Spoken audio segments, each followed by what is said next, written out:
Welcome back for the love of food. What we're making today is we're making fish chowder. So we're going to start off just by making basically the same way we're going to use in clam chowder, but we're going to use fish today. So what I've started off is I have a cast iron pot. I have a 1/4 cup of butter, and I'm going to be adding approximately 3 to 3.5 slices of bacon. You want your bacon really finely chopped, as close as you can get it, and to do that you want to freeze your bacon. So if you take 3 slices and you lay it down on a piece of saran wrap or a piece of parchment/wax paper, and you just stick it in the top of your freezer for about 10 to 15 minutes, you'll be able to slice it nice and thin and cube it up. If you tend to try to cut bacon in its already defrosted state, you risk the chance of cutting yourself because it's very greasy and slippery, and you're not going to get those nice fine cuts that you want. So we have our butter, and we're going to add our 3 cut up pieces of bacon. There's our half there.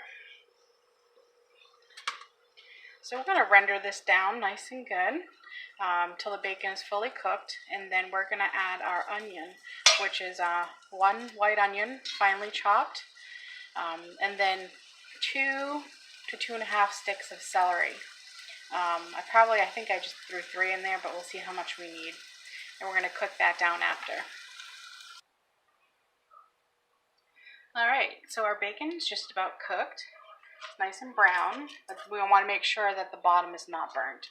Anytime that you're making a chowder, as soon as you realize something is burnt, you have to immediately get it off that pan, and do not try to scrape the bottom because you will burn your chowder and it'll be no good.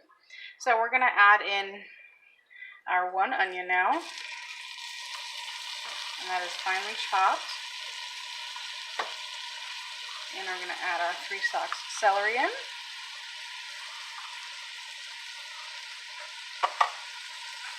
And cook that off for about another 3-4 minutes.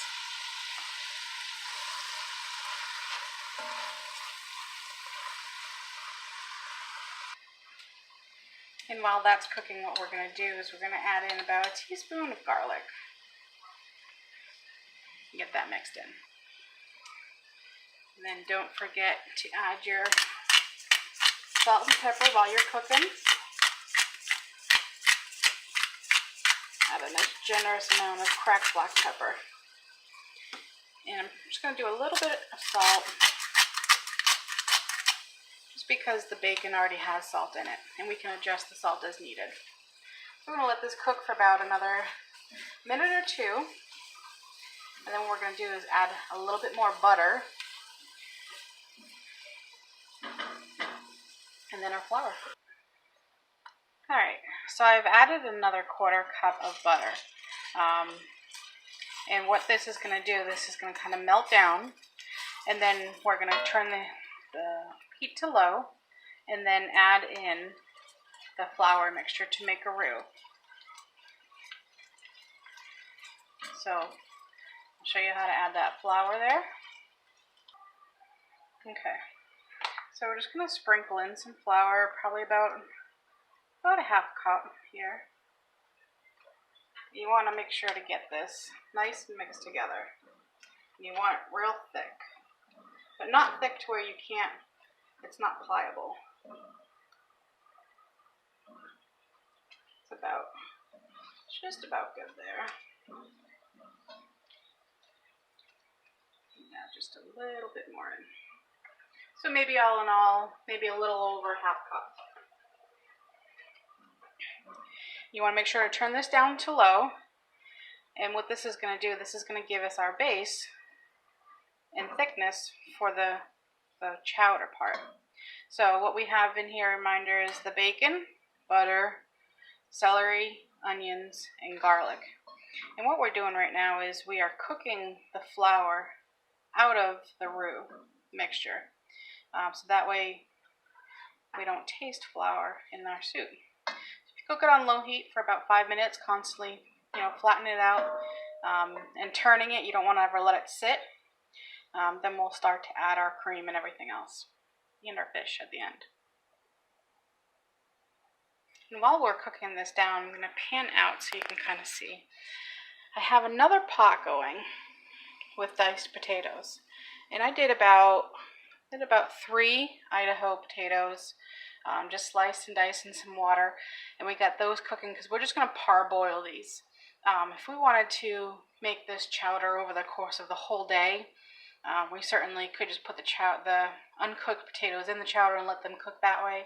But I have other stuff to cook today, so I'm going to parboil them, not to the point where they're done, so they still hold their consistency and still kind of firm, and then the last couple hours I'll let them finish off. So now we're going to get ready to start adding some of our liquids. So we are making chowder. So every base for chowder, you can either use lobster stock or clam juice. And for this purpose today, I'm using a little bit of both. So I'm using one 8-ounce bottle of clam juice, and then I have some lobster stock that I actually have defrosted, and we'll use probably about another cup of that. So you want to make sure is move your utensil over from a spatula now to a whisk. You want to turn your heat up to about medium, and what you're going to do is you're going to add your liquid and stir.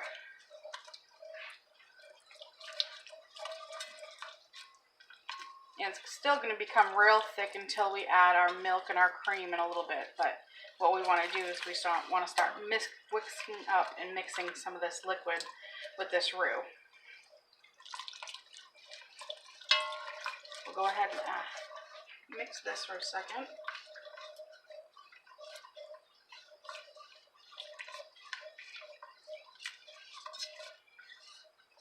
Okay.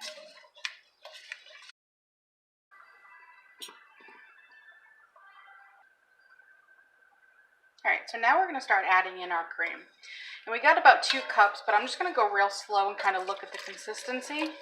So I'm going to do probably the first half cup, mix it in. Anytime you're adding liquid to something that already has a thick base, you want to add it gradually, so that way you don't over thin your stew or chowder in this case, but you want to go at a nice smooth thickness.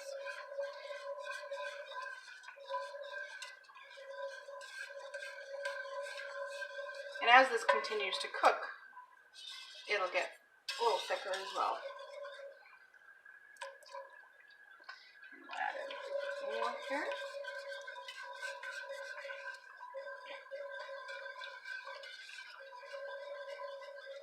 And the last cup. So we can see the consistency. I can feel it as well. It is still thick, but I'm going to let that cook for a little bit, and then add in the potatoes and our fish. And I'll show you what we're using for our fish today.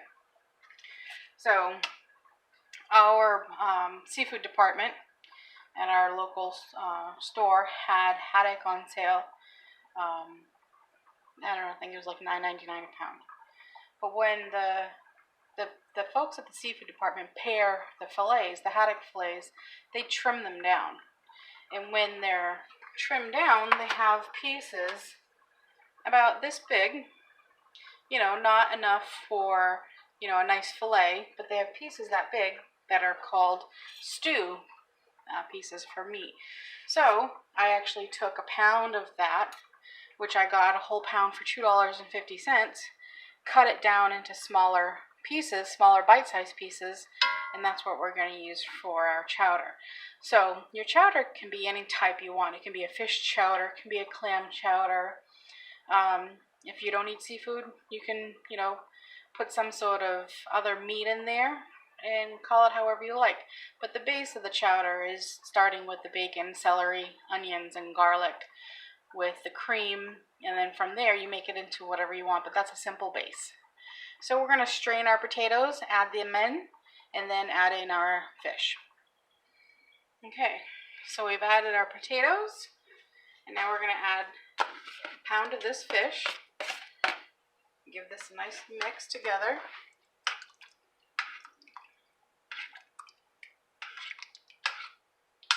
If you wanted, you could throw a little bit more seasoning in here. You could throw in some thyme, or simply throw in 1 bay leaf, which I think I'm going to do now. But basically, you're just going to keep this on low now, and just cook that for about a good hour, hour and a half. Then we'll come back, taste it, and see what it needs.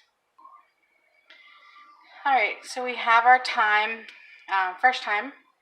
In here we have our 1 bay leaf in here, as you can see. So it's been about an hour, and I think I'm going to add a little bit more cream to this. However, once you add more cream, then you have to taste it again after a half hour, because you want to make sure that your chowder doesn't taste like cream. You still have that really good fish taste. If you don't, you might want to add a little bit more clam juice. But basically, you can see the consistency of the chowder is thick. It's coating the spoon.